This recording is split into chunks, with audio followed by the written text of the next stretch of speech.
સંતાનહંતારો યત્પાદબ્જરેણ શ્રીયાનંદાન્નિદાચાર્યં પ્રણમામિ મુહુર્મુહુઃ તદનુગ્રહતો જંતુ સર્વદુઃખાધિગો ભવેत् તમહં સર્વદા વંદે શ્રીમદ્વલ્લભનંદનम् અજ્ઞાનત્રયમિનાંતસ્ય જ્ઞાનાંજનશલાકયા ચક્ષુરુન્મીલિतं येन તસ્मै શ્રીગુરવે નમઃ નમામિ હૃદયે શેષે લાક્ષીરાબ્ધિશાયિનम् ચતુર્સહસ્રલીલાભિः સેવ્યમાनं વરાનયम् ચતુર્ભિશ્ચ ચતુર્ભિશ્ચ ચતુર્ભિશ્ચ ત્રિભિस्तथा सर्वैर्विराजते योऽसौ पञ्चदारदये मम। दंडवत प्रणाम जीजी। जगन्नाथ जोशी नो बीजो प्रसंग। जगन्नाथ जोशी श्री ठाकुरजी ने बहु गरम खीर सामग्री में धरावता तो जયારે આચાર્યજી ત્યાં પધાર્યા ત્યારે આચાર્યજીએ જોયું કે શ્રી ઠાકોરજીની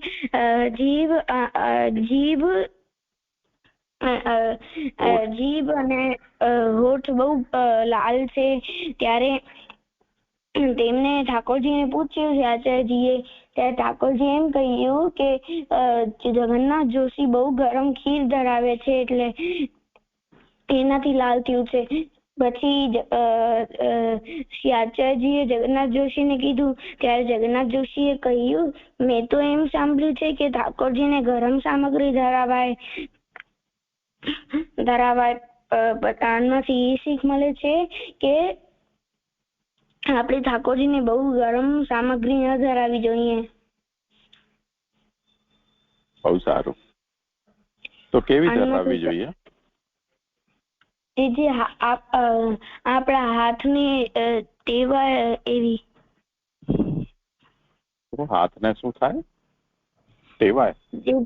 હાથમાં બહુ ગરમ પણ ના લાગે ને બહુ ઠંડુ પણ ના લાગે એવી સામગ્રી ધરાવાય, શીખ કરાય। હા, બહુ સારું। હો, માંથી શબ્દ છે આચાર્યજી। આચાર્યજી એટલે શાસ્ત્રને પડે, પોતાના જીવનમાં લીએ અને પોતાના શિષ્યોને શીખારે તેને આચાર્યજી કહેવાય। બીજો શબ્દ છે ઠાકોરજી। ઠાકુર એટલે માલિક। ઠાકોરજી આપણા માલિક છે એટલે આપણે ઠાકોરજીને નામથી ન બોલાવવું જોઈએ, સન્માન કરીને બોલાવવું જોઈએ અને આપણાથી જે મોટા હોય તેને પણ સન્માનથી બોલાવવું જોઈએ। બસ થઈ ગયું। હવે કોણ કરશે? હા રુચિ। ભીષ્મ પિતામહનો પહેલો પ્રસંગ। ભીષ્મ પિતાજી ગંગાજી અને રાજા શાંતનુના પુત્ર હતા। ગંગાજી એમને 7 વસુ હતા અને ઋષિ વશિષ્ઠે એમને શાપ દીધો હતો, તો એટલે ગંગાજી 7 વસુને જેમ જન્મતા એમને પોતાના જન્મ પ્રોવાઈડ કરી દેતા। આઠમા જેમને પ્રોવાઈડ કરતા હતા તો રાજા શાંતનુએ એમને રોક્યો ને એમને કહ્યું કે મને આ પુત્ર જોઈએ એમ કહ્યું। તો ત્યારે ગંગાજી એમને પુત્ર દયું અને પોતે પધારી ગયા ગંગાજી। તો ત્યારે એમ પધારી ગયા તો રાજા શાંતનુને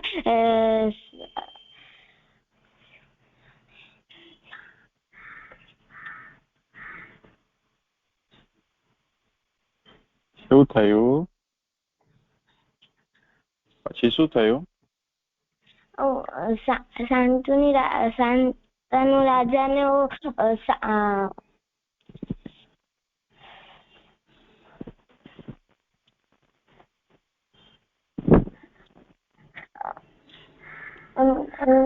કઈ વાંધો નહીં, આટલું જ કરો। ગંગાજી પધારી ગયા પછી શું થયું એ કાલે કરજે। જી જી જી। આમાંથી શીખ મળે છે કે આપણે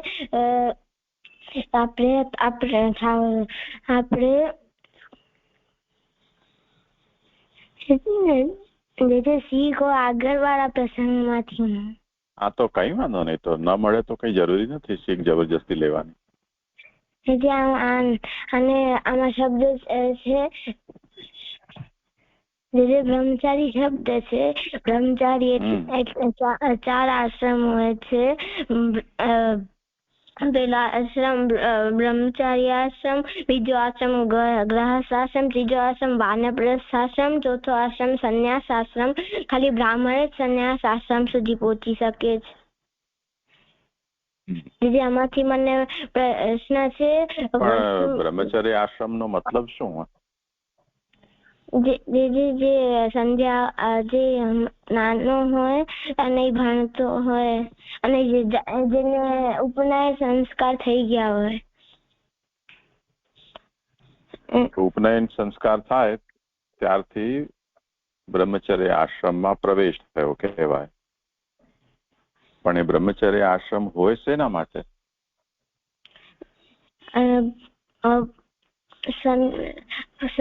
સંધ્યા પડવા માટે. શું પડવા માટે? વાંચવા માટે. પણ શું વાંચવા માટે? સહસ્ત્ર વેદ શાસ્ત્ર.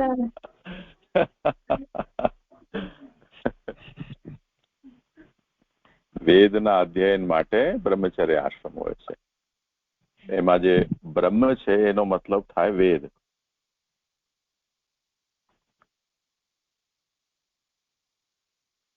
અને ચર્યા, બ્રહ્મની ચર્યા એટલે વેદની ઉપાસના. એટલે અધ્યયન કરીને અને વેદની ઉપાસના કરવી એ બ્રહ્મચર્ય આશ્રમ. સમજાયું? બ્રહ્મ એટલે કે વેદ અને આચાર્ય એટલે કે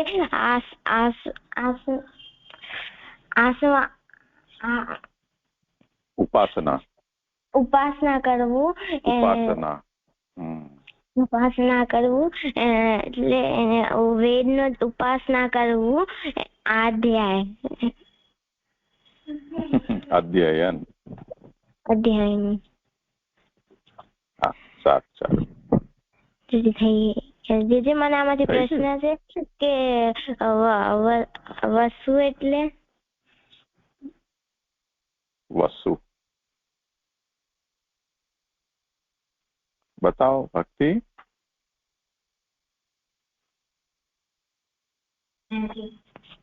ખબર નથી.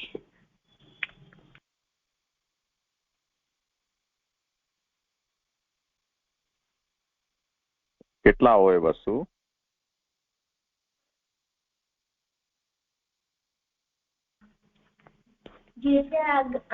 આમાં 8 વસુ હતા એમ કહ્યું હતું ને, એટલે હું આગળ આમ વસુ એટલે જો આપણે 33 કોટી દેવતા એવું એક પ્રચલિત ફ્રેઝ છે. તો 33 દેવતાઓ, એમાં કોટી શબ્દનો મતલબ થાય છે, કોટી આપણે ત્યાં કેટેગરીના માટે કહેવાય છે. લોકો ઘણા એને 1 કરોડના અર્થમાં, એટલે 33 કરોડ દેવતા એવું લોકો એને ગલતીથી સમજે છે. કોટી શબ્દ છે અહીંયા કેટેગરીના માટે છે, કક્ષા. તો દેવતાઓની કક્ષા છે. એમાં વસુ, રુદ્ર અને આદિત્ય. વસુરુદ્રાદિત્ય એવી રીતે એને તમે યાદ રાખી શકો. વસુ, રુદ્ર અને આદિત્ય. વસુ, રુદ્ર અને આદિત્ય આ ગણ દેવતા છે.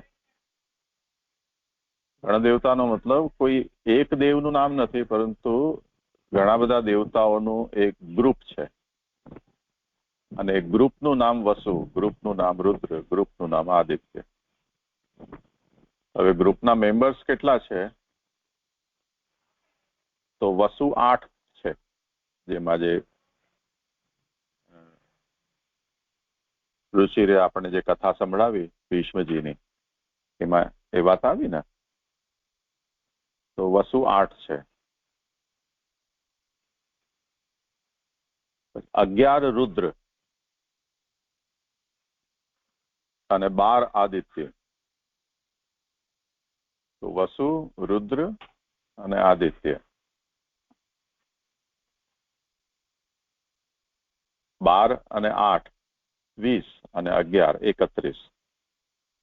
તો વસુ, રુદ્ર અને આદિત્ય, આ 3 ગણદેવતાઓનો સરવાળો આપણે કરીએ તો એનું ટોટલ થાય છે 31.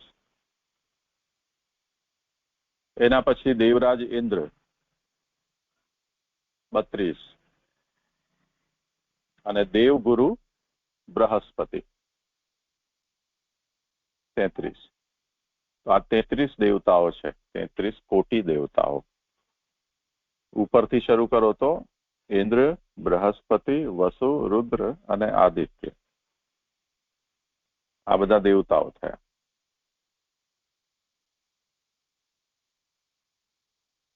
તો મહાભારતમાં ગંગાજી અને શાંતનુ રાજાથી જેમની ઉત્પત્તિ થઈ એ કોઈ શાપનું કારણ હતું. અને તે પછી ગંગાજીએ જન્મ થયા પછી એમને પાછા પોતાના લોકમાં મોકલી આપ્યા અને ભીષ્મ રહી ગયા. તો એમાં જે વસુઓ છે એમના નામ દ્રોણ, પ્રાણ, ધ્રુવ, અર્ક, અગ્નિ, દોષ, વાસ્તુ અને વિભાવસુ, આવી રીતે એમના નામ છે. એમના થોડા ઘણા જુદા નામોથી પણ એમની પ્રસિદ્ધિ છે.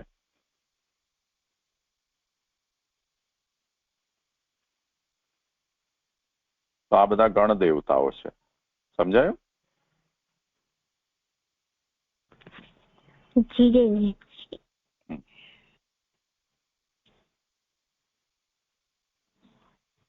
જી થઈ ગયું.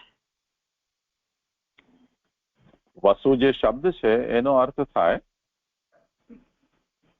વસતી ઇતિ વસુ, જે બધામાં વસે એ વસુ.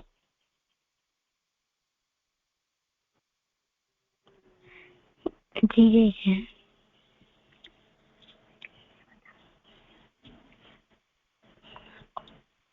અને આમનું કામ જે છે એ રક્ષા કરવું. દરેક દેવતાઓને કંઈ ને કંઈ કામ સોંપેલા હોય ને, તો એમાં વસુઓનું કાર્ય છે એ દેવલોકની, ઇન્દ્રલોકની રક્ષા કરવી, એ એમનું કાર્ય છે. સારું.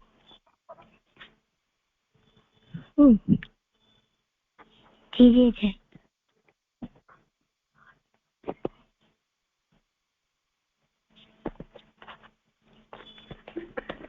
હવે શું કરશું?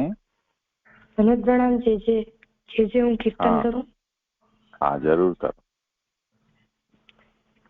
જી સુનો રિયાચન વલ બધાયો હૈ, સુનો રિયાચન વલ બધાયો હૈ, શ્રી લક્ષ્મણ ગ્રહ પ્રગટ ભય, શ્રી વલ્લભ મન ભાયો હૈ, સુનો रियाज नवल बधायो है, श्री लक्ष्मण प्रगट भय, श्री वल्लभ मन भायो है, सुनो रियाज नवल बधायो है, बाजत आवज ढोलक महुवर, घन ग्यो ढोल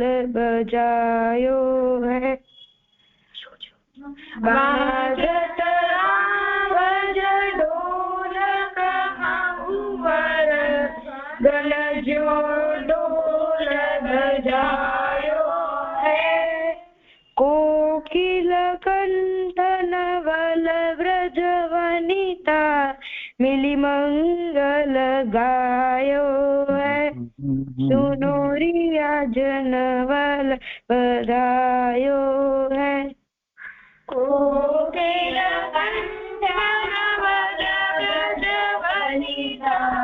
मिली मंगल गायो है सुनो रिया जनवल बधायो है हरदी तेल सुगंध सुवासित लालन उबटी नवायो है हरदी तेल सुगंध सुवासित लालन उबटी नवायो है नख शिखलो आभूषण भूषित पीतांबर पहरायो है सुनो रिया जनवल बधायो है नख शिखलो आभूषण भूषित पीतांबर पहरायो है सुनो रिया जनवल बधायो है असन बसन कंचन मणि मानिक घर घर याचक पायो है असन बसन कंचन मणि मानिक घर घर याचक पायो है श्री विठ्ठल गिरिधर कृपा निधि पलना मांझ झुलायो है सुनो रिया जनवल बधायो है श्री विठ्ठल गिरिधर कृपा निधि पलना मांझ झुलायो है सुनो रिया जनवल बधायो है થઈ ગયું બહુ સુંદર હો બંસી આ તો તને પહેલેથી આવડતું લાગે છે કે આપણે ક્યારે કર્યું નથી આ જે મને બાએ શીખવાડ્યું બહુ સારું ચલો હવે આપણે બચ્ચાઓ તમે જાઓ રમો પછી આવજો જે આલી ગયા ક્યારના લો સારું સારું એમનો વારો આવશે બેસવાનો ચલો કરો શરૂ આજે કોણ કરશે જલભેદ જે હું કરીશ હા કરો કાલે આપણે જોયું હતું કે જલભેદના ઇન્ટ્રોડક્શન આપણે જોયું હતું કે ભક્તિવર્ધિનીમાં ભક્તિની વૃદ્ધિ કેવી રીતે થાય તે સમજાવ્યું હતું તો આપણે એનો પૂર્વાપર ગ્રંથ સંબંધ લઈએ તો આપણે ભક્તિવર્ધિનીમાં ભક્તિની વૃદ્ધિના ઉપાયો બતાવ્યા હતા અને એના જલભેદ ગ્રંથમાં વક્તા અને શ્રોતા ના વિષયમાં સમજાયું છે કે કયા વક્તા પાસેથી આપણે સાંભળવું જોઈએ જેનાથી આપણી ભક્તિની વૃદ્ધિ થઈ શકે અહીંયા જલભેદમાં જલના 20 અલગ અલગ ભેદ પ્રકારો બતાવીને વક્તાના વિષયમાં સમજાવે છે જલભેદ અને પંચપદિયાની આ બે ગ્રંથનો આપણે ઇતિહાસ મળી નથી અને ઇતિહાસ નથી મળતો અને બંને ગ્રંથ ભક્તિવર્ધિનીથી જોડાયેલા છે કારણ કે ભક્તિવર્ધિનીમાં શ્રવણ કીર્તન સ્મરણ પર ભાર દેવામાં આવ્યો છે એકાંક ન થાય તો ભગવદીયનો સંગથી આ બધું કરવા એટલે સમજાવવામાં આવ્યું છે શ્રોતા પછી આપણે શ્રોતા અને વક્તા બંનેના વિચારથી આપણે બે પ્રશ્ન થાય અગર શ્રોતા એવું વિચારે કે મારે કોના પાસે જવું જેનાથી કોના મુખથી આપણે સાંભળવું જોઈએ જેનાથી મારી ભક્તિમાં વૃદ્ધિ થાય ને વક્તા એમ વિચારે કે મારે કોના સામે કહેવું કે કોના સામે ન કહેવું કે ભગવત ચર્ચા કોના સામે કરવી કે ન કરવી તો વક્તા માટે શ્રોતાની યોગ્યતાનો વિચાર જરૂરી છે અને એના સાથે સાથે શ્રોતા માટે વક્તાની યોગ્યતાનો વિચાર જરૂરી છે અને એના માટે જલભેદ ને પંચપદિયાની બંને ગ્રંથ શ્રી મહાપ્રભુજીએ રચ્યા છે પછી આપણે પહેલા શ્લોકમાં જોયું હતું કે શ્રી હરિને નમન કરીને તેમના ગુણોના ભેદ કરનાર સર્વ સંદેહને મટાડનાર 20 પ્રકારના ભાવને કહું છું. તો આપણે જોયું હતું કે પહેલો શ્લોક બધી પાઠના ગ્રંથના પહેલો શ્લોક મંગલાચરણ રૂપ હોય છે કે હરિને નમસ્કાર કરીને શ્રી મહાપ્રભુજી ના ઘણા બધા ગ્રંથોના મંગલાચરણમાં શ્રી હરિ પદ શબ્દ યુઝ કરવામાં આવ્યો છે.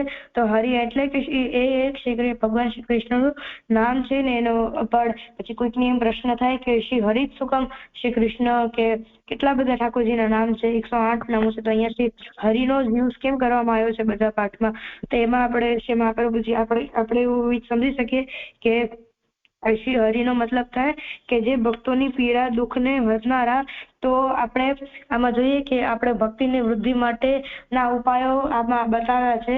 તો ભક્તિની વૃદ્ધિ થશે તો એના સાથે આપણા લૌકિક ને સાંસારિક બધા દુઃખ આલ્યા જશે ને આપણે ઠાકોરજીમાં ભક્તિ થશે. તો એના કોન્ટેક્સ્ટમાં આપણે સમજી શકીએ, આપણે એમ વિચારી શકીએ કે આમાં હરિ શબ્દ એટલે પ્રયોજવામાં આવ્યો છે. પછી આપણે આગળ એમ આપણે સમજ્યું હતું કે જે જ્યારે આપણે પ્રભુની આપણે કૃપાથી જ આપણે એટલે શ્રી મહાપ્રભુજી અહીંયા બધા દેવી જીવોનો ઉદ્ધાર કરીને આ બધું આપણા માટે ગ્રંથ ને બધા લખી ગયા છે. તો એ પણ શ્રી ઠાકોરજીની કૃપાથી જ પૂર્ણ થાય છે. એના માટે આ મંગલ થાય એટલે મંગલાચરણમાં તો હરિને નમસ્કાર કરીને આપણે અહીંયા કહેવામાં આવ્યું છે કે હરિને નમસ્કાર કરીને 20 પ્રકારના ભાવ કહું છું. તો એમાં આપણે જોઈએ કે આપણે અહીંયા હરિને નમસ્કાર કરીને ભાવોને કહેવામાં આવ્યા છે. તો આપણે પછી કોઈને પ્રશ્ન થાય કે કેવા ભાવ ને કેમના ભાવ? તો ગુણોનો વિભેદ કરનારા ભાવોને. તો પછી કેના ગુણ કોના ગુણ? તો આગળ જેમના સાથે એમનો સંબંધ છે એના ગુણોના ભેદ કરનારા આમાં ભાવ કહેવામાં આવ્યા છે. તો અહીંયા 20 પ્રકારના જુદા જુદા ભાવો શ્રી મહાપ્રભુજી આપણે જણાવશે જેના ગુણોમાં ભેદ થાય છે અને ઉદાહરણ જળથી આપશે. જળ પોતે પોતાના સ્વભાવથી અવ્યક્ત મધુર કહેવાય છે. જેમ કે વરસાદનું જળ તો તે બહુ મીઠું હોય, પછી સમુદ્રનો જળ તો તે ખારો હોય.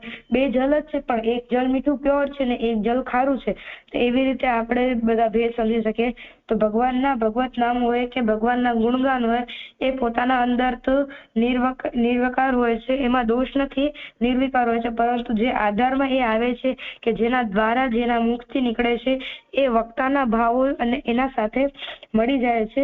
વક્તાના ભાવના મિશ્રણથી ભગવત નામ ગુણ કીર્તનથી વક્તાની ભાવના મિશ્રણથી કે તે જ ભગવત નામ ગુણ કીર્તન છે એના અંદર પણ તારતમ્ય આવી જાય છે, એના ગુણોમાં પણ આવી જાય છે કે જે પ્રકારના વક્તાના મુખથી ભગવાનનું નામ નીકળે છે એના શ્રવણ માટે પણ વક્તાની પરીક્ષા કરીને ગ્રાહકે ત્યાજ્ય બને છે. પછી આપણે કોઈને પ્રશ્ન થાય કે આપણે કેવા ભગવદીયનો સંગ લેવો જોઈએ કે કોનો ન લેવો જોઈએ? તો સંગ કોનો લેવો કે કોનો ન લેવો તે સમજાવે. અહીંયા સકામ ભાવ વક્તામાં સમજાવે છે કે વક્તામાં સકામ ભાવ હોય છે એનો સંગ આપણે લેવો જોઈએ, ન લેવો જોઈએ. શ્રોતાને કેવા વક્તાનો સંગ કરવો જોઈએ વક્તા માટે એ આપણે આ ગ્રંથમાં સમજાવે છે કે અહીંયા આપણામાં એટલો વિવેક આવી શકે. આ ગ્રંથને સમજ્યા પછી આપણામાં એટલો વિવેક આપણે પ્રાપ્ત કરી શકીએ છીએ લોકોને પરીક્ષા લેવાનો કે આનો સંગ કરવો જોઈએ કે ન કરવો જોઈએ, કે આના દ્વારા આપણે સાંભળવું જોઈએ કે ન સાંભળવું જોઈએ. તો એટલો વિવેક આપણે આ ગ્રંથ સમજીએ તો પછી આપણામાં આવી જાય. જે મને એટલું સમજાયું હતું. હા, સરસ. જે મને એટલું જ એડ કરવું હતું આનામાં કે આ જે જલભેદ ગ્રંથ જે છે ને એ શ્રોતાઓ અને વક્તાઓ માટે ઉપકારક કે હેલ્પફુલ બની શકે છે. શ્રોતાઓ માટે કારણ કે સંઘનો નિર્ણય માટે છે અને વક્તા માટે આત્મ પરીક્ષા માટે છે. એટલે વક્તાને પણ એવી સમજણ પડી જશે કે આ જલભેદ ગ્રંથ સમજ્યા પછી કે એ કયા કક્ષા પર છે ને એ અમે કક્ષાથી કેવી રીતે હાઈ લેવલ પર જઈ શકે છે.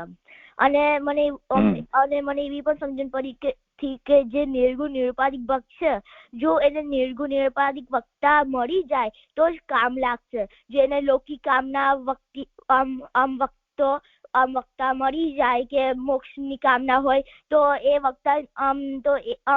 વક્તા નિર્ગુણ નિરુપાધિક ભક્ત હોય એના માટે નહીં ચાલે. મને એવી પણ સમજણ પડી છે. હા, બહુ સારું. હા,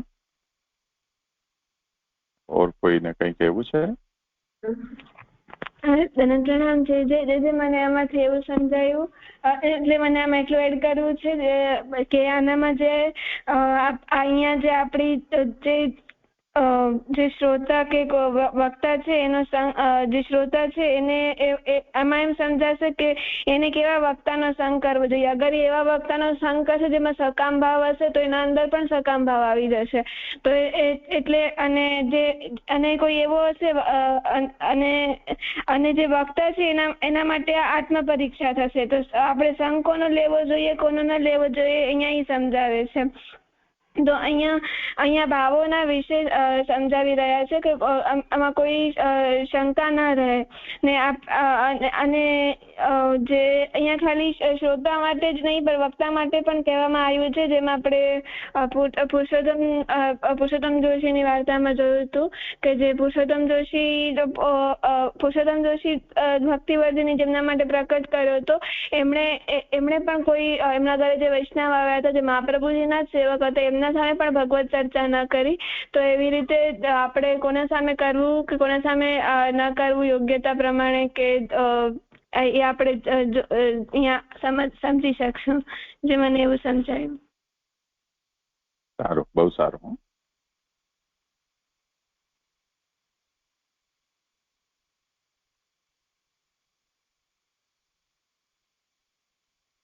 હવે શું કરીશું?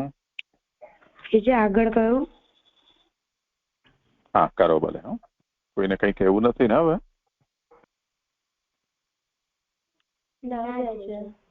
હા, ભલે કરો. જી. ઉપાપ્ય સ્વાહા વચનમાં કહેલા જળ જેવા વિષયાસક્ત પ્રવક્તાનું અનિંદ્ય ભાવ. ગાયકાઃ કૂપસંકાશા ગંધર્વા ઇતિ વિશ્રુતઃ કૂપભેદાસ્તુ યાવન્સ્તાવન્સ તેપી સંમતા. અર્થ: ગાયન કરનાર જે ગંધર્વ નામે પ્રસિદ્ધ છે તેનો ભાવ કુવાના જલ જેવો છે. કુવાના જલના જેટલા ભેદ છે તેટલા ગાયન કરનારના પણ છે.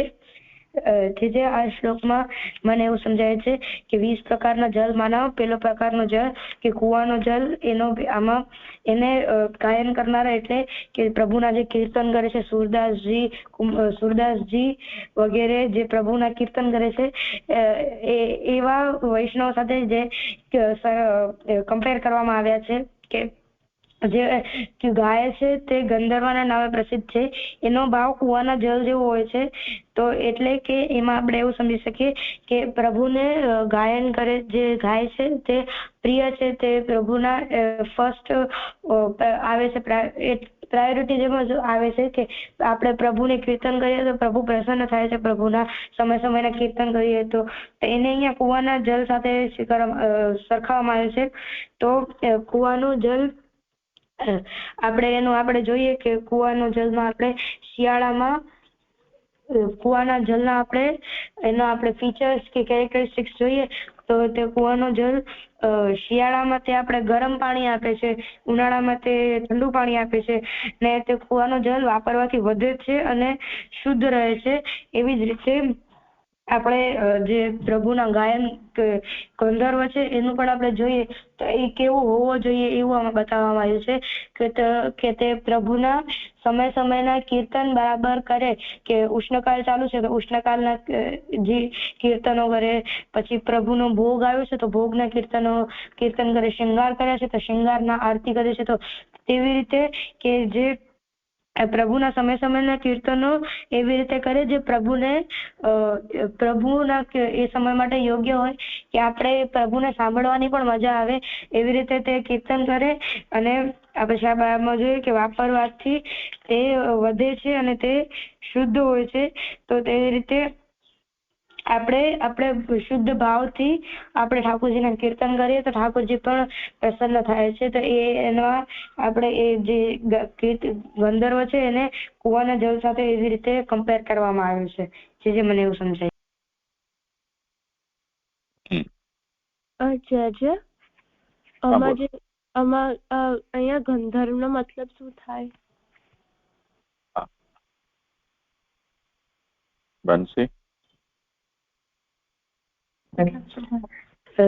જે ગંધર્વ એટલે કે જે ગાય એટલે કે સિંગિંગ એટલે એમ કે ગાય એટલે ઓલી ગાય નહીં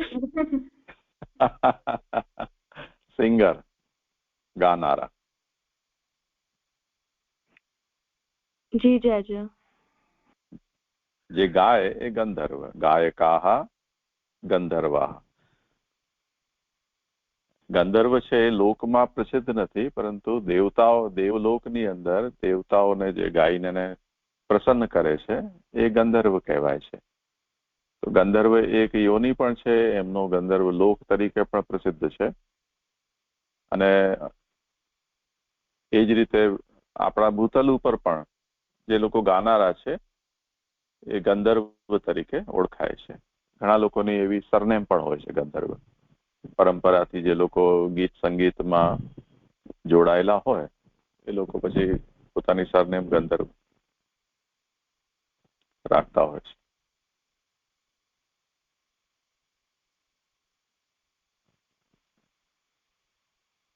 આમાં કંઈ કહેવાનું છે, પૂછવાનું? જે મને એવું સમજમાં આવ્યું કે આ જે કીર્તન કરનાર છે, ઠાકોરજીના સામે જે કીર્તન કરનાર છે એનો ભાવ કુવાના જળ જેવો હોય છે, એકદમ શુદ્ધ અને પવિત્ર. જે મને એવું સમજમાં આવ્યું. હવે જુઓ તમે આના જે ઉપર કેપ્શન છે એ તમે વાંચો પહેલા બંસી.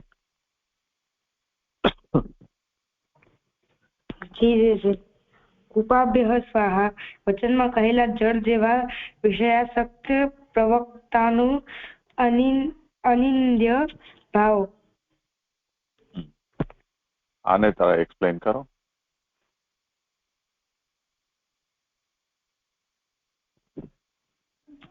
જે નથી સમજાતું. જેમને સમજાતું હોય તે કરો પ્રયત્ન.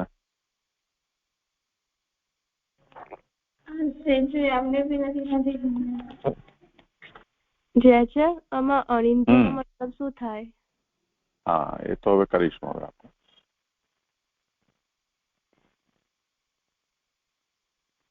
જો અનિંદ્ય, નિંદ્ય, નિષિદ્ધ, અનિષિદ્ધ, આમ આગળ જતા આ 4 પ્રકારની કેટેગરીઝ આમાં આવશે. અહીંયા જેનું પણ વર્ણન આવી રહ્યું છે એ વક્તાઓનું છે. એ વક્તા ગાતો હોય કે સિમ્પલી બોલતો હોય કે લખતો હોય, એ જે પણ હોય તે વક્તા જ કહેવાશે. અહીંયા એ બધાને કલેક્ટિવલી એક નામ આપણે સમજી લેવાનું છે કે આ વક્તા છે. એમાં સૌથી પહેલો જે છે એને કુવાના જલની સાથે સરખાવ્યું છે. અને સાથે સાથે અહીંયા એમ પણ કહેવામાં આવ્યું છે કે કુવાના જેટલા ભેદ હોય છે તેટલા ભેદ અહીંયા ગાયકોના પણ સમજી લેવા. પણ શરૂઆત કેમ કે શ્રી મહાપ્રભુજી અહીંયા અધમ કક્ષાથી અથવા તો અતિ અધમ નહીં પરંતુ મધ્યમ કક્ષાથી, અધમની અંદર પણ જે મધ્યમ કક્ષા છે એનાથી શરૂ કરીને ધીરે ધીરે ઉત્તમ કક્ષા તરફ નિરૂપણ કરશે. જલભેદ ગ્રંથનું આખું શૈલી એ જાતની છે. તો તમે જરા એને જે કેપ્શન છે એમાં ધ્યાનથી જોશો તો નિંદિત, પછી અનિંદિત, તે પછી અનિષિદ્ધ, નિષિદ્ધ, એ પ્રકારના ત્યાં વિશેષણો આપેલા છે. એ તો ટાઇટલિંગ છે એ રીતે કરેલી છે, કેટેગરી વાઇઝ. તો જે પ્રવક્તા ભગવદ્ ગુણોનું વર્ણન કરનારા, ખાસ કરીને ગાયકો છે, એટલે ગાઈને જે કરે છે, એવા કે જે લોકો વિષયાસક્ત છે,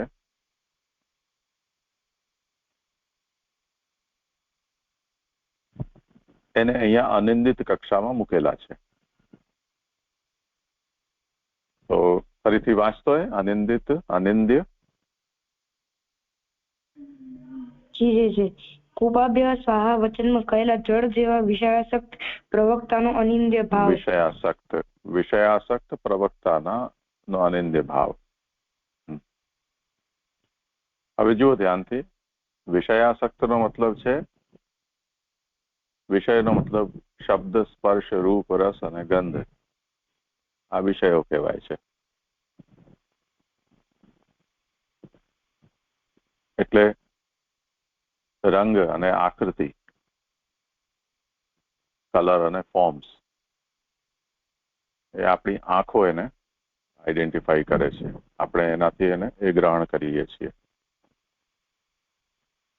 અને આખું જગત છે એ વિભિન્ન પ્રકારના રૂપોનું છે. તો જે કોઈક રૂપ આપણને ગમે છે, કોઈક ઓછું ગમે છે, કોઈક નથી ગમતું, કોઈકને જોઈને આપણને આંખ બંધ કરી લેવાનું મન થાય, કોઈકને જોઈએ તો પલક ઝપકવાનું પણ આપણને મન ન થાય, ખુલ્લી જ રહે આંખ, એવું જાય. આ પલક આપણે જોવા ઈચ્છીએ. તો આંખોથી રૂપનું ગ્રહણ થાય છે. રૂપ વિષય છે, આંખો એને ગ્રહણ કરનારી છે.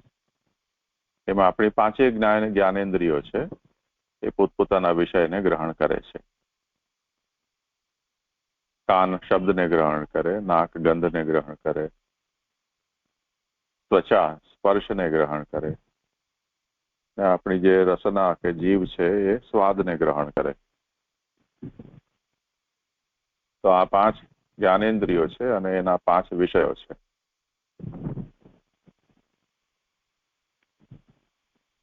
હવે આ જે વિષયો છે એના વિના આપણું જીવન શક્ય નથી.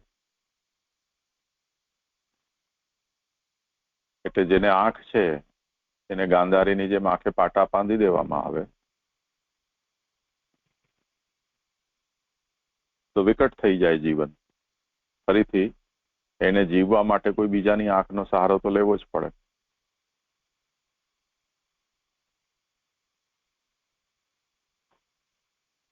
એ જ રીતે દરેક ઇન્દ્રિયોના વિષયમાં સમજવું. એના વિના જીવન શક્ય નથી. આપણી જે નેચરલ જીવન માટે જે જરૂરિયાતો છે એને અનુલક્ષીને જ આ બધી ઇન્દ્રિયોનો ઉદ્ભવ થયો છે. જે ઇન્દ્રિયોનો તમે ઉપયોગ બંધ કરો કે ઓછો કરો, તેટલી એ ઇન્દ્રિયો છે એ બેકગ્રાઉન્ડમાં જતી રહે, ઇનેક્ટિવ થઈ જાય. જેટલો એનો ઉપયોગ વધારો એટલી વધારે એક્ટિવ થઈ જાય. તો વિષયોથી તો જીવન ચાલે છે, વ્યવહાર ચાલે છે આપણા. વિષયો છે આવશ્યક છે, પરંતુ વિષયોને ગ્રહણ કરવાના વિષયમાં કેટલીક નીતિ છે. જેમ ગંધ છે, એ કોઈ પરફ્યુમ લગાવીને આવ્યું અને આપણે જ્યાં છીએ એ તરફની હવા છે અને એના પરફ્યુમની ગંધ આપણને આવી રહી છે અને એ ગંધને આપણે ગ્રહણ કરી રહ્યા છીએ, તો એમાં જે પરફ્યુમ છાંટ્યું છે એ કોઈ ઓબ્જેક્શન ન લઈ શકે કે તમે મારો પરફ્યુમ કેમ સૂંઘ્યું. તો એ પરમિસિબલ છે. કોઈની ગંધ આપણના કે નાકમાં આવે એને ગ્રહણ કરવું. પણ કોઈના પાસે જઈને એના કપડા ઉપર આપણે નાક લગાવીને એને સૂંઘવા માટેનો પ્રયત્ન કરીએ તો જેણે પરફ્યુમ લગાવ્યું છે એને એ વસ્તુ માન્ય ન પણ લાગે, એ અસ્વાભાવિક લાગે. તો નીતિ આપણને આ વાતને શીખવાડે છે કે કોને કેટલા હદમાં રહી અને વિષયનો ઉપભોગ કરવો, એમાં કોનો વિષય કોની સત્તાનો છે તો એ એક્સક્લુઝિવલી એ જ એનો ભોગ કરે, બીજાની સત્તાનો હોય તો એનો ભોગ એ ન કરે.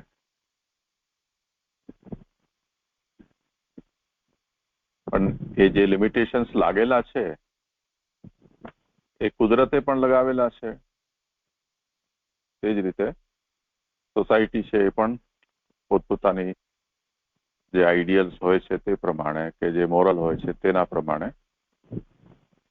એના નીતિ નિયમો બનાવે છે, બદલે પણ છે જરૂર સમય લાગે પ્રમાણે.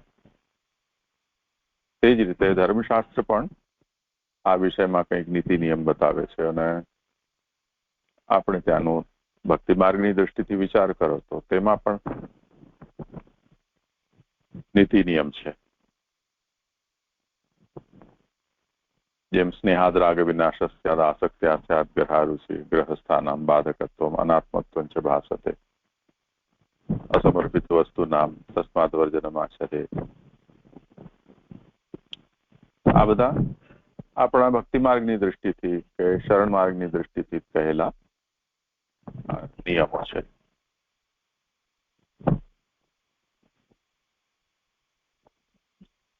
તો દરેકે પોતાનું જે પણ અધિકાર છે કે પોતાનું જે વરણ છે, પોતાનું જે માર્ગ છે તેના અનુસાર જે વિષયો પરમિસિબલ હોય એને ગ્રહણ કરવું, પરમિસિબલ ન હોય એમાં સંયમ રાખવો.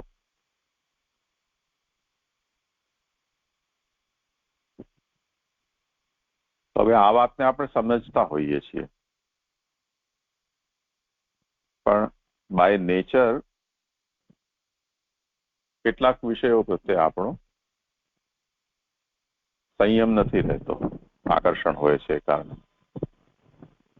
જેમ નાના બચ્ચાઓમાં આપણે જોઈએ કે એમને આપણે એ વાત શીખવી હોય કે બીજાની વસ્તુ ન લેવી, પણ બચ્ચાઓ રમતા હોય ને કોઈ બીજા બચ્ચાના હાથમાં સારું રમકડું દેખાય કે નવું રમકડું દેખાય તો એને લેવાનો લોભ રોકી ન શકે. તો એ બચ્ચાનું ધ્યાન ચૂકવીને પણ એ રમકડું પોતે લઈ લે. પછી ઝઘડા થાય, રોકકડ થાય. આપણે એને સમજાવીએ, કેટલી વાર કીધું બીજાની વસ્તુ ન લેવી, પૂછીને લેવી, કીધા વગર ન લેવી, એને રડાવીને ન લેવું, હા પાડે તો જ લેવું. તો આપણા ડરને કારણે તે વખતે થોડી વખત માટે ગાયો થઈ જાય, પછી અવસર મળે તો ફરી પાછું કરી લે. તો આ જે આસક્તિ છે એ આ વસ્તુ છે. તો જે વિષયની જેટલી આપણે આવશ્યકતા છે એટલા આવશ્યકતાથી આપણે આપણા ઇન્દ્રિયોનું પોષણ કરીએ તો એમાં એટલે જે પણ આપણે આપણું સ્વરૂપ નિશ્ચિત કર્યું હોય તે અનુસાર જે મર્યાદા આપણને પાડવાની કહી હોય એ મર્યાદામાં રહીને આપણે કરી રહ્યા છીએ તો કોઈને આપત્તિ ન હોય, ઠીક છે. સાવ આપત્તિ ન હોય એવું તો દુનિયામાં ક્યાંય નથી. ન કરો તોય આપત્તિ થાય, લિમિટમાં રહો તો પણ આપત્તિ થાય, વધુ કરો તો પણ આપત્તિ બિલકુલ ન થાય. એવું બધી જ વસ્તુ પોસિબલ છે. જેમ કે બધા સેલ્ફ પ્રોક્લેમ્ડ બધા અહીંયા જજીસ છે. તો જેમ જૈનો સંથારો લે, મરવા પડ્યા હોય ને મરવા માટે અન્ન જલનો ત્યાગ કરે, જૈન સમાજ એના માટે બહુ ઓળઘોળ થઈ જાય તો મોક્ષના માર્ગે જઈ રહ્યા છે.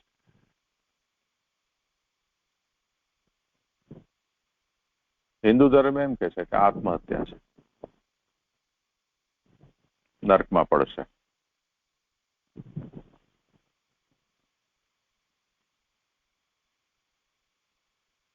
આપણે એકાદશીનું વ્રત કરીએ આપણો સનાતન ધર્મમાં એની બહુ મોટી પ્રશંસા છે. પણ બુદ્ધોને પૂછશું તો કે ભૂખ્યા રહેવાથી કોઈની મુક્તિ થઈ છે, કોઈને ભગવાન મળ્યા છે? તો ભિખારીઓ કેટલા ભૂખ્યા રહે છે, એમને પહેલા મળી જવા જોઈએ. કાચબા દેડકાઓ હાઇબરનેશનમાં જતા રહે, સમાધિસ્થ થઈ જાય, 6-8 મહિના સુધી એ લોકો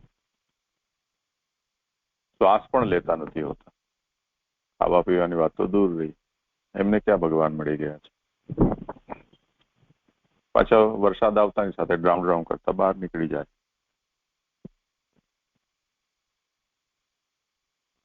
એની સામે જો કોઈ ભીમસેન જેવો હોય છે, ચાલો તો ખાવાનું છે એમ ને, તો ચલો ખાઈએ. હવે આપણે ઠાકોરજીને ભોગ ધરીએ, 56 ભોગ, કુંવાળો, અન્નકૂટ, તોય પાછા નિંદા કરે કે પુષ્ટિ માર્ગમાં તો ખાધા સિવાય બીજું કઈ છે જ નહીં.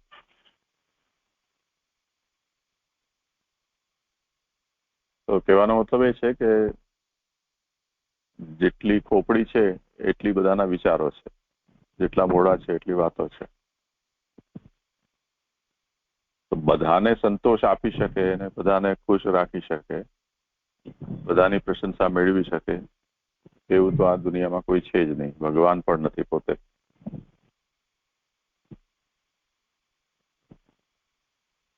ભગવાને પ્રકટ થઈ જાય તો કહે છે કે પ્રકટ થાય ભગવાન થોડો કહેવાય, તો માણસ કહેવાય.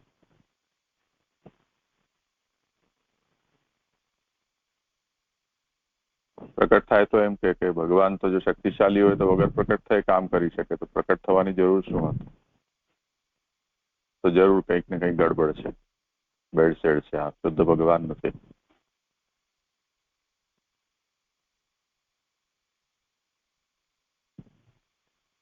ભગવાન જો રાજા બન્યા, રામચંદ્રજી, સીતાજીનો ત્યાગ કર્યો, તોય નિંદા થાય. રાજા તરીકે રાક્ષસને ત્યાં આટલો લાંબો સમય રહેલા પત્ની છે એમને પાછા ઘરમાં સ્વીકારે તો પ્રજામાં નિંદા થતી હતી. પ્રજાને ખુશ કરવા માટે સીતાજીને ત્યાગ કર્યો, તોય પાછી નિંદા થઈ ગઈ કે જુઓ નિર્દોષ હતા, જાણતા હતા, તેમ છતાં પણ ત્યાગ કરી. તો અગ્નિ પરીક્ષા કરીને એને ઘરે લાવ્યા તોય નિંદા થઈ. નિંદા થઈ એટલે ત્યાગ કર્યો તોય પાછી નિંદા થઈ. હવે ત્યાગ કરેલી જે હતી કન્યાઓ, નરકાસુર જેમનું અપહરણ કરી લઈ ગયો હતો 16,000 કન્યાઓને, એમણે ભગવાનને બચાવ્યા અને એ બધી જ ભગવાનને પોતાના પતિ માનીને અને પોતાની ઈચ્છાથી ભગવાન સાથે પરણી તો પાછી વાહ થઈ ગઈ. ત્યાં ઓલું રામચંદ્રજી વાળું ના આવ્યું કે નરકાસુરને ત્યાં આટલા વખત કેદખાનામાં રહી તો જ ભગવાન એને પરણી લીધા, તો કોઈ નિંદા કરનારું હતું નહીં.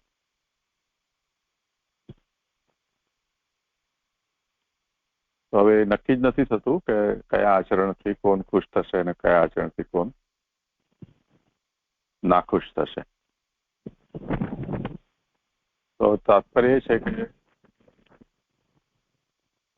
જે પણ વિષયો છે એ વિષયોનો આપણે ઇન્દ્રિયોની એક જરૂરિયાત છે, જરૂરિયાત પૂરતો આપણે ઉપભોગ કરીએ છીએ અને એમાં આપણે પોતાનું સ્ટેટસ જે રીતે વિચાર્યું છે અને જેને આપણે સાધન વરણ કહીએ કે માર્ગ વરણ કહીએ,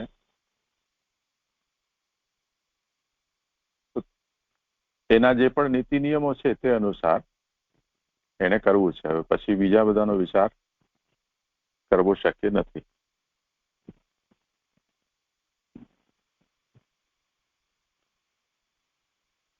તો તમે ઓછામાં ઓછું ટીકા ટિપ્પણી છે એનો ભોગ બની શકો, પણ એનાથી વધારે જો તમે કરી રહ્યા છો એને ઇન્દ્રિયોનું તર્પણ એમ કહેવાય છે. કોઈને તૃપ્ત કરવું, સંતુષ્ટ કરવું. તો હવે ઇન્દ્રિયો જે છે એની સ્થિતિ એ છે કે એ પશુ જેવી છે.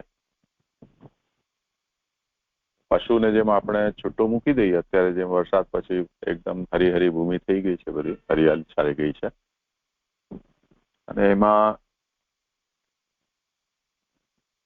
પશુઓ જેમ છૂટા હોય તો તમે જુઓ કે કન્ટિન્યુઅસ ચર્યા જ કરે.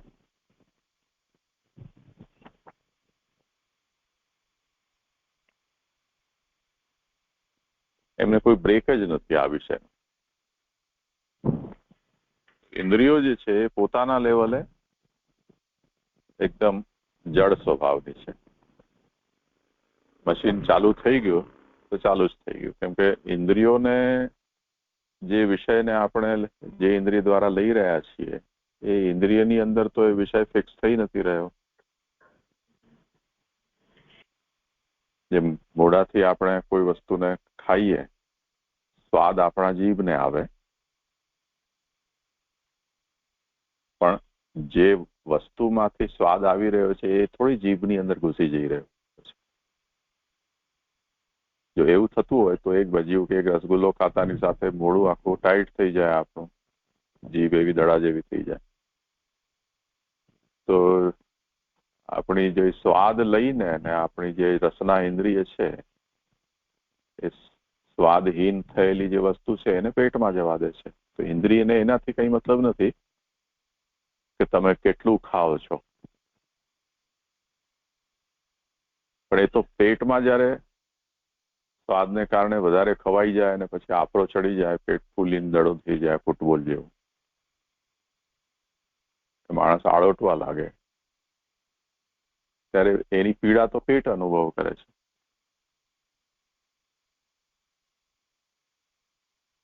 જે લોકો ખાવાના શોખીન છે એ લોકોને એક કોમેડિયન ને પાસેથી એવો જોક સંભળાવ્યો હતો. એને બહુ નશેડી હતો, એનું લીવર છે એ ડેમેજ થઈ ગયું નશાના કારણે. હવે જે નશો જે કરતો હતો એમાં એના દાંતનો તો કોઈ રોલ હતો જ નહીં. તો મરતી વખતે ભગવાન એની પાસે આવ્યા, બોલો તારી શું ઈચ્છા છે? તો એણે કીધું કે ભગવાન મને બીજા જન્મમાં દાંત ભલે 4 ઓછા આપજો, લીવર મને 4-5 આપજો, ફેફસા મને 4-5 આપજો,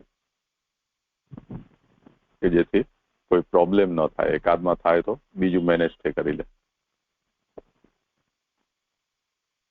તો હવે જુઓ કે જે ઇન્દ્રિયો છે જેનાથી એને વિષયોથી એને ઇન્દ્રિયોને સંતોષ મળી રહ્યો છે, એ ઇન્દ્રિયની ઈચ્છા તો પૂરી થઈ નથી રહી.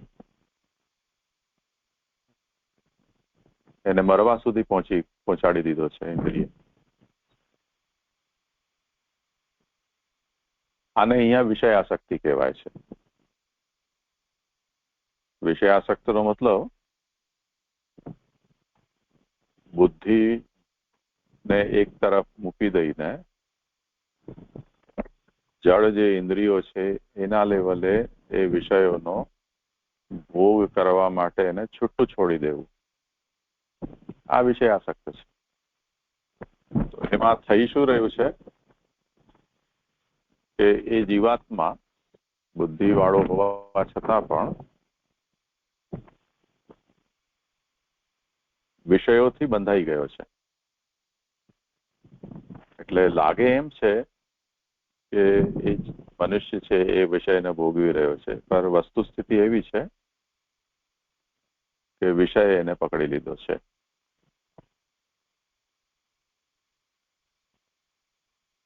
તો આપણે નિશ્ચય કરી શકીએ એવી સ્થિતિમાં નથી કે કોણ ભોગતા છે અને કોણ ભોગ્ય છે.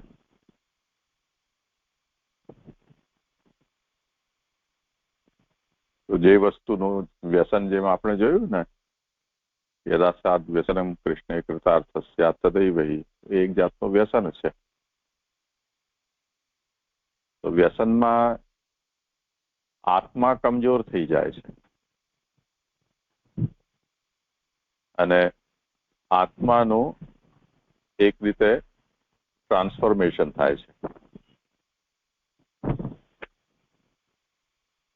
આત્માને કારણે આપણે જીવીએ છીએ, આત્માના માટે આપણે જીવીએ છીએ, આત્માના માટે બધા પુરુષાર્થો છે. પણ જ્યારે કોઈ વ્યક્તિ પોતાની આત્માને પોતાની ન સમજીને કોઈકને પોતાની આત્મા માની લે તો પછી એના માટે કુરબાન પણ થઈ જાય, શહીદ પણ થઈ જાય, પ્રાણ પણ આપી દે.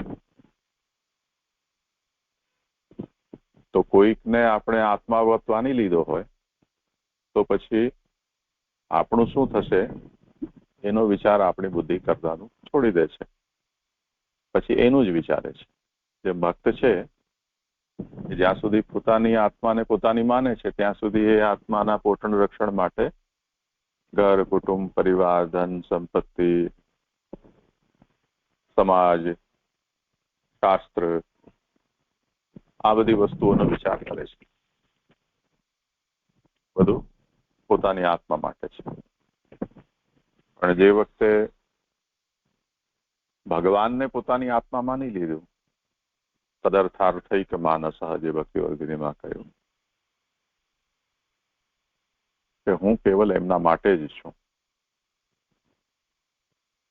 તો તે સ્થિતિમાં અત્યારે આપણે જેટલી વસ્તુ ગણાવી એ બધી એના માટે ગૌણ બની જાય છે. તો જે ઘરમાં એ પહેલા સજાવી ધજાવીને એને ચોખ્ખું રાખીને એને ફર્નિશ કરીને એને રહેતો હતો, એમાં મમતા હતી, ઘરમાં આવવાથી જ એને સુખ ચેન મળતું હતું, તે જ રીતે પોતાના શરીરને જે રીતે પોતે શણગારીને એને સ્વસ્થ રાખતો હતો, ખવડાવી પીવડાવીને તગડો રાખતો હતો, કેમ કે એ બધાના અંદર એની આત્મા છે એટલે એ બધું એને ગમતું હતું, એના માટે બધું કરતો હતો. પણ જ્યારથી ભગવાનને પોતાની આત્મા સમજતો થઈ ગયો અને ભગવાન મળતા નથી તો દેહ સંબંધી બધી જ વસ્તુઓ છે એની ઉપેક્ષા કરી દે. તે જ રીતે ઘર, પરિવાર, ધન, સંપત્તિ, આલોક, પરલોક આ બધું જ એના માટે તુચ્છ થઈ ગયું.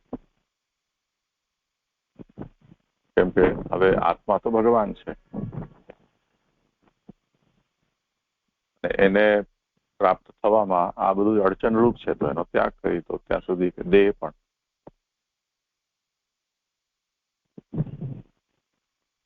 જે લોકો સુસાઇડ કરે છે, આત્મહત્યા કરે છે, એ લોકોનું પણ મનમાં મુખ્ય વસ્તુ તો આ જ છે.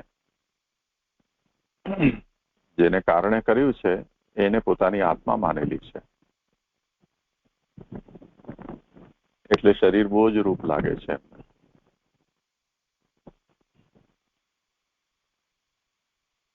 જે લોકો આસક્ત છે વિષયમાં એમણે પોતાના અંદર આત્મબુદ્ધિ કે આત્મા હોવાની ભાવના ન રાખીને એ વસ્તુની અંદર આત્મા તરીકે લોકો એને જુએ છે. એને કારણે વિષય એમને બાંધી દીધા છે. આ વ્યસન થયું છે. તો વિષયાસક્ત, વિષયમાં આસક્ત.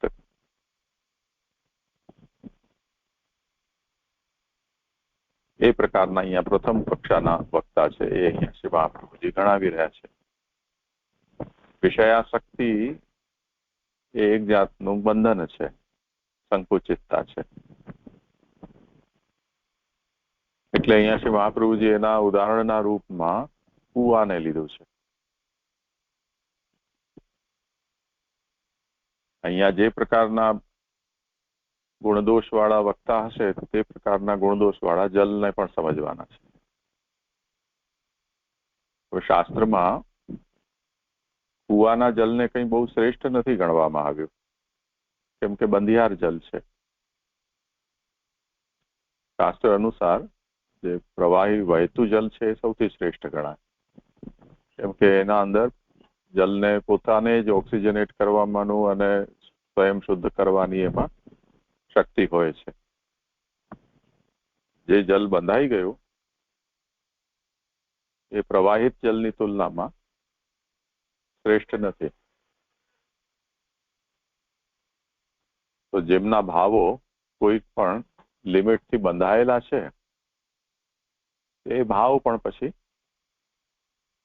બહુ ઉત્તમ કક્ષાના ન ગણાય.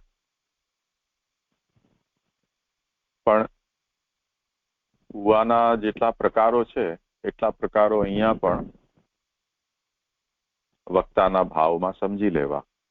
એમ જે શ્રી મહાપ્રભુજી આજ્ઞા કરે છે, કૂપ ભેદાસ્તુ યાવંત તાવંતસ્તેપી સંમતાઃ.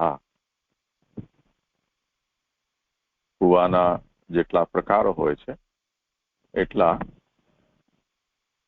આ જે ગાયકો છે ગંધર્વ તુલ્ય એમના ભાવોને પણ સમજી લેવા.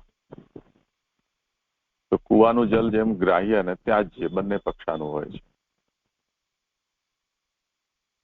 જેમ તમે અત્યારે આપણે ઘરમાં બેઠા છો ત્યાં 5 કુવા છે આપણે ત્યાં. એક નારિયેલના વૃક્ષ છે એની પાસે છે, એક આપણું તમે જ્યાં હાથ ધોવો છો વોશ બેસિન છે ત્યાં, ઓલું મેન હોલ છે ત્યાં છે. ત્રીજું મનીષભાઈના ઘર પાસે. ચોથો જ્યાં એમનું વોશિંગ મશીન છે એના નીચે છે.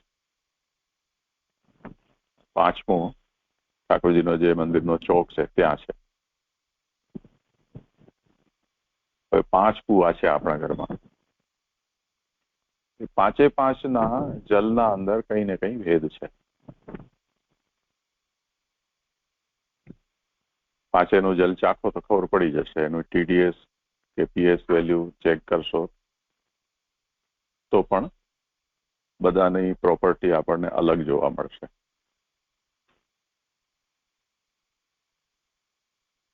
હવે આપણે જે જલનો ઉપયોગ નિરંતર થાય છે, જેમ નારિયેલના ઝાડ પાસે છે એનો નિરંતર ઉપયોગ થાય છે, તો એ જલ છે એના ગુણની દ્રષ્ટિથી ઉત્તમ રહે છે. કેમ કે જમીનમાંથી એ જલ ફિલ્ટર થઈને આમાં આવતું જાય અને ઉપયોગ થતો જાય, એટલે એના જે સોર્સિસ છે જલના આવવાના એ બધા ખુલ્લા રહે. ફિલ્ટરેશન પણ સારી રીતે થયા કરે. અને જેનો ઉપયોગ ઓછો થતો હોય એનું પાણી, એને ગુજરાતીમાં અવાવરું કૂવો કહે. જે કૂવાના જલનો ઉપયોગ થતો ન હોય, જે કૂવો ઉલેચાતો ન હોય, જેની સફાઈ ન થતી હોય, જેની અંદર કોઈ દેડકા માછલી જેવા પ્રાણીઓ ન રહેતા હોય, તો એ પ્રકારનો જે કૂવો છે એના જલની ગુણવત્તા ઓછી થઈ જતી હોય છે.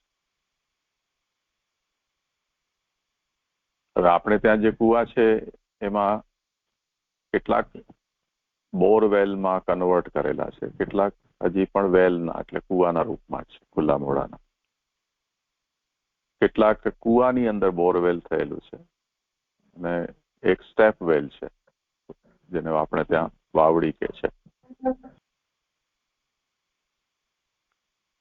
તો તમે જ્યાં હાથ ધુવો છો ને ત્યાં જે ઓલું લોખંડનો ઢાંકણા વાળું છે એ સ્ટેપ વેલ છે.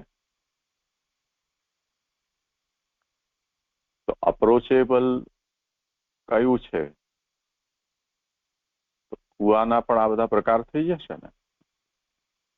તમે જેમ પહાડી વિસ્તારમાં કે રણ વિસ્તારમાં જાઓ તો જલ ઘણું ઊંડું હોય, એને પાતાળ કુવા કહેવાય. તમારા બધા માટે આ બધું હવે અપ્રચલિત વસ્તુઓ છે, એટલે નવું જાણવા જેવી વિષય થઈ જશે. અને પાતાળ કુવા એટલા બધા ઊંડા હોય કે જો એક માણસને પાણી પીવું હોય તો બિચારો સિંચીને એને રસ્સાનું વજન જ ઉપાડી ન શકે, તો પાણીનું ભરવાનું ગાગર કે બાલટી ખેંચવાની વાતો બહુ દૂર રહી. તો એટલા ઊંડા કુવા હોય એના માટે બળદ રાખવા પડે અને મોટું રસ્સાથી બાંધેલી બકેટ હોય, એને લઈને એને બળદ ધીરે ધીરે આગળ જાય ને પછી એ ઉપર આવતું જાય. રણ વિસ્તારમાં અને મોટે ભાગે એવા હોય છે. તો કૂવો હોય તેમ છતાં પણ એટલો ઊંડો હોય કે આપણે એને પી જ ન શકીએ પાણી. તો કૂવાના જલ હોવાથી જે ઉત્તમ થઈ જાય છે એવું નથી. એ જ રીતે આપણે જેમ ગૌશાલા છે ત્યાં 2 કૂવા છે. એક સ્ટેપ વેલ છે અને એક સાદો કૂવો છે જેનો ઉપયોગ ગાયો માટે થાય છે. જે સ્ટેપ વેલ છે જ્યાં આપણો બગુ ગોવાળ રહે છે એના પાછળ, ઘર પાછળ, એમાં પહેલાના સમયમાં સ્નાન યાત્રાનું જલ છે તે લેવા માટે અમે લોકો જતા, કે ગ્રહણ થતું ત્યારે સ્નાન કરવા માટે ત્યાં જતા. પણ એ વર્ષોથી, છેલ્લા 50-60 વર્ષથી એનો કોઈ ઉપયોગ થયો નથી. તો એમાં જલ તો છે, પણ ઘણા બધા ઝેરી પ્રાણીઓ ત્યાં રહે છે, કચરો ઘણો બધો ભેગો થઈ ગયેલો છે, તો એ જલ કોઈ ઉપયોગ લાયક નથી.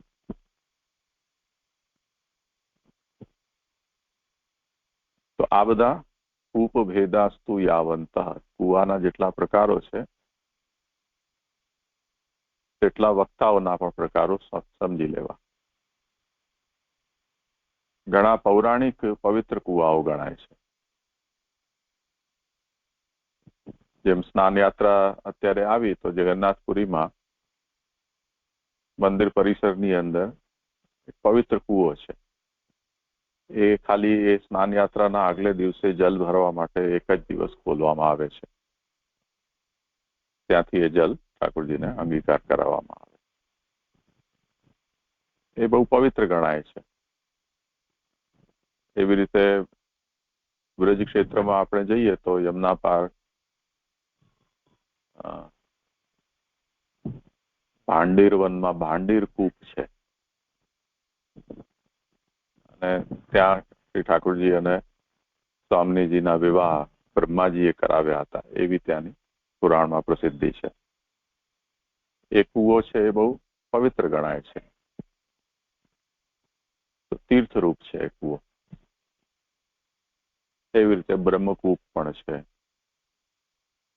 કર્ણવેદ કૂપ છે. આવા બધા પૌરાણિક મહાત્મ્ય વાળા કુવાઓ છે. તો આ બધા જેટલા પણ પ્રકારો છે એ પ્રમાણે વક્તાઓના પણ પ્રકારો વિચારી લેવા. પણ મુખ્ય રૂપથી અહીંયા જેમને ગંધર્વ સાથે જેમની તુલના કરવામાં આવી છે એ ગંધર્વો મોટે ભાગે વ્યાવસાયિક ગાનારા હોય છે, પ્રોફેશનલ સિંગર્સ હોય છે. તો ભગવત ગુણગાન પણ એ કરે છે તો પોતાનું પેટ ભરવા માટે.